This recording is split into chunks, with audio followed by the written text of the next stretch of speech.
Oi pessoal, tudo bem? Aqui estamos, deem só uma olhada nisso. Meu escritório particular agora, desculpem. Estamos mais uma vez aqui no Tertúlia Pontulha e na nossa sessão Brasileiras no Mundo. E hoje eu tenho o prazer de entrevistar essa colega maravilhosa, a Ana Kohn, que já mora aqui na Suíça tem muitos anos. Ela mora aqui em Montreux. Então, mas eu vou deixar a Ana contar a história dela. Primeiro, Ana, muito obrigada de estar aqui com a gente no Tertúlia. E me fala aí, de onde você é? Nossa, contar pra você. Desde eu sei, já dei uma dica. Eu sou de Belo Horizonte, uai. Eu sou de Goiânia. Falam que goiano é mineiro cansado. É primo de mineiro. Primo de mineiro. E quando você saiu do Brasil, Ana? E por quê? Tá, eu saí do Brasil em 1992. E foi uma época que, assim, na minha vida, eu que sou assim, nascida, crescida, apaixonada pelo Belo Horizonte, estava numa fase da minha vida que eu senti que eu precisava, ficou pequeno para mim. E aí eu resolvi passar 2 anos na Europa para desenvolver mais os meus conhecimentos em termos de línguas, diferentes mentalidades. Eu no Brasil tinha estudado Direito e eu queria depois fazer uma especialização na área de Direito Internacional. E para onde você foi na Europa? Eu vim para a Europa, primeiro para a Alemanha. E chegando na Alemanha, eu comecei a aprender a língua e acabei conhecendo meu marido. Essa história eu já conheço, não com ela. Mas não vamos falar disso agora. Continua, Ana. Isso, conheci o meu chucrutinho. Ok, chucrute. O meu chucrute. E nos casamos, e como depois do casamento meu curso não foi reconhecido, eu resolvi que eu tinha que fazer algo que fosse, que eu pudesse, uma profissão que eu pudesse trabalhar nela independente do país. Então eu resolvi me fazer um curso na área de comércio exterior e depois eu me especializei na área de marketing internacional e fiz uma carreira na área de telecomunicação. E onde você começou essa carreira? Comecei essa carreira na Alemanha. Logo após os meus estudos na área de comércio exterior, eu tive a oportunidade de comecei a trabalhar primeiro com uma empresa que era da Vodafone, que na época chamava Mannesmann Mobilfunk, que é uma empresa operadora de telefonia celular, e através da Mannesmann eu depois fui convidada para trabalhar na Ericsson. Trabalhei na Ericsson mais ou menos uns 5 anos e entrei na Ericsson na área de logísticas, depois eu fui para a área de marketing sales e depois mudei para a Nokia, onde então eu fui gerente de marketing a nível global na Nokia Networks durante vários anos. Deixa eu só interromper você um segundo para explicar para o pessoal. Essa época, qual foi a época que você estava fazendo tudo isso? Porque isso é importante.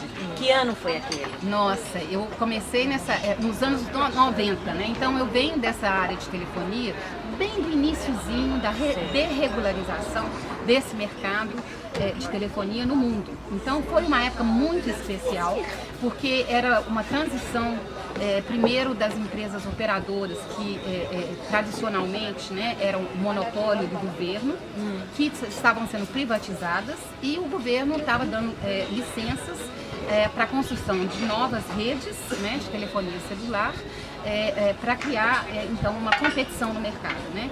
Então foi nessa época que eu entrei, que era a época de entrar nessa área de telecomunicação. Entendi. Nos anos 90. E só falando pro pessoal, gente, essa foi a época onde os primeiros telefones celulares apareceram. E a Ana me contou aqui uma anedota da época, que aquela história que você me contou, que vocês já falavam naquela época que as pessoas iam poder... Conta você pro pessoal. Naquela época, você pensa no ano de 92, 94, a gente já falava para as pessoas, né, porque era bem no início mesmo, né? E a gente já falava que a gente ia ter uma convergência, né, do telefone com computador, com televisão, né? E as pessoas falavam, vocês são tudo loucos, né? Imagina, hoje a gente não consegue fazer uma ligação sem cair a ligação, a gente quase não tem cobertura e vocês estão falando que a gente vai ter internet no telefone, né? E por incrível, eu estava contando para a Túlia, exatamente, eu ainda tenho CDs que eu desenvolvi na época, que faziam as apresentações e falando dessa convergência, né? Então era realmente assim, as pessoas olhavam aquilo como... Era como estar em Star Trek, né? Star Trek, era. Mas não, era mentira, olha Era só, verdade, era verdade, tá, o povo tá não acreditava na época. Agora, uma coisa bastante importante que eu acredito na nossa conversa, que nós já conversamos aqui horas e horas, você me falou dessa diferença que você sentiu, que você desenvolveu uma carreira na Europa, principalmente na Escandinávia, e como eram empresas multinacionais, você tinha que viajar ao Brasil também, e você tinha um cargo bastante, como diz, reconhecido de direção, de gerenciamento. Fala para o pessoal, qual foi a grande diferença que você sentiu nessa sua posição profissional de alto escalão na Escandinávia e no Brasil? E explica para as diferenças culturais, né? O que eu posso dizer é que assim, eu sempre fui muito respeitada. Primeiro, assim, as empresas escandinavas, primeiro são as culturas onde que tem menos diferença entre homem e mulher na sociedade, né? Então são sociedades onde a mulher ela é realmente reconhecida, né? E as pessoas são muito, eu não sentia, eu era muito respeitada, principalmente porque as pessoas me achavam extremamente competente. E não existia, eu não passava, não existia diferença de eu ser mulher, de eu ser jovem, de eu ser estrangeira. O que contava era a minha competência.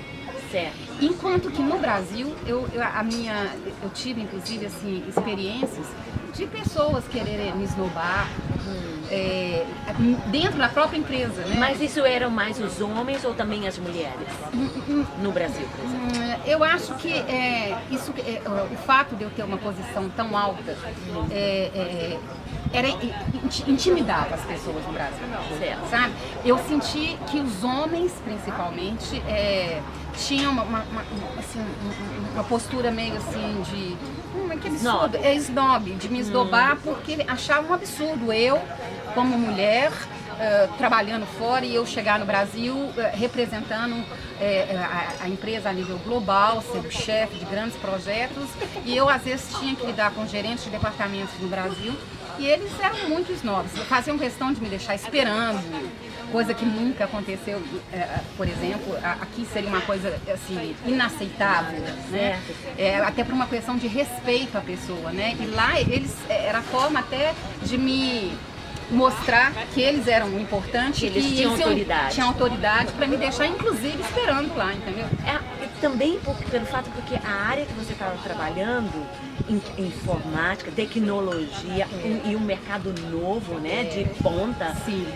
Não é uma área que, vamos dizer assim, feminina, não, né? Não. Eu, na verdade, eu tô toda errada, né? Porque eu não tenho uma formação técnica e fui trabalhar numa empresa de tecnologia.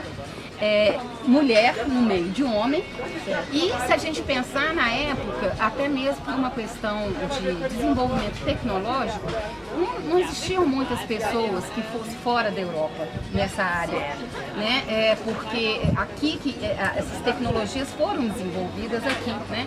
E a desregularização, inclusive dos mercados depois, vieram muito mais tarde, tanto da América Latina quanto da América do Norte, né? Primeiro foi aqui na Europa que isso aconteceu, na Ásia, tudo foi após, né? Então, era muito precursor, né? Então, uma brasileira estar trabalhando também nesse setor era uma coisa também meia não convencional, né? Danadinha essa mineira, hein, gente? Olha aí. Nós somos mineirinhos mesmo. Mas me fala também, existiam, quais são você poderia comparar assim, quais são as vantagens de trabalhar no mercado internacional como esse e as desvantagens? Com base na sua experiência. Na minha experiência, o que foi maravilhoso, que eu acho que foi uma vantagem enorme, é que o mundo se torna pequeno, né?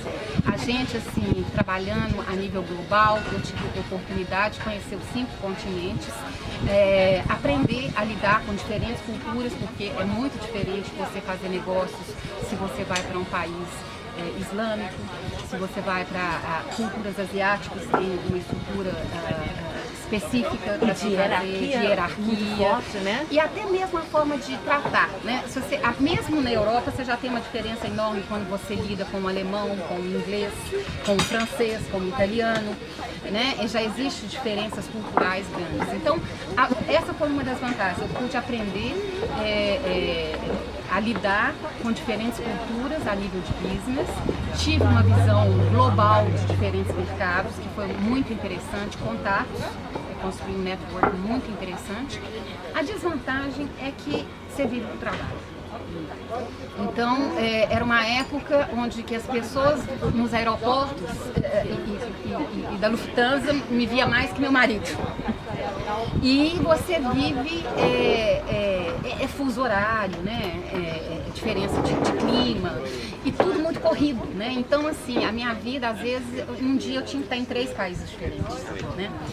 Eu tomava café na França, à tarde eu estava na Inglaterra, à noite eu já estava em Helsinki. Mas você pode falar isso diferente, você pode falar assim, gente, eu tomava café de manhã na França, eu almoçava na Inglaterra e eu jantava em Helsinki. Ai, Ana, é uma perspectiva de como você vê as coisas. Filha, mas eu vou contar pra você, essa carcassinha aqui sofreu, viu? Eu vou te contar que hoje em dia eu tô muito feliz de não ter que viajar tanto. Mas eu gostaria, eu fiz essa pergunta pra Ana, principalmente porque eu acredito mais nas vantagens, tá? Eu entendo essa parte da desvantagem, mas porque muitas vezes a gente está, e principalmente no Brasil, tão longe de tudo isso, e às vezes surgem as oportunidades e as pessoas, por uma questão